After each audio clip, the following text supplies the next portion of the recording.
52 চূড়ান্ত রূপ ধারণ করে এবং ছাত্রদের আত্মদানের মধ্যে দিয়ে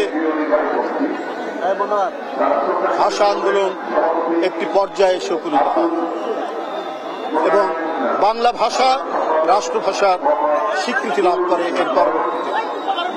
বন্ধুরা আমার, তাই 52 21শে ফেব্রুয়ারি সকল সময়ে সকল যুগে অত্যাচারীর বিরুদ্ধে, উৎপীড়নের বিরুদ্ধে এদেশবাসীকে এবং বিশ্ববাসীকে প্রেরণা জুগিয়েছে কি করে অধিকার প্রতিষ্ঠিত করতে হয়, কি করে ভাষার অধিকার এবং মানুষের সকল অধিকার প্রতিষ্ঠিত করতে হয়। তাই আজও 21শে ফেব্রুয়ারি আমাদের কাছে এক সুমহান প্রেরণার উৎসস্থল। এদেশবাসী 21শে ফেব্রুয়ারিকে যেমন একদিকে দুঃখের দিন মনে করে, অন্যদিকে প্রেরণা এবং গৌরবের দিন মনে করে।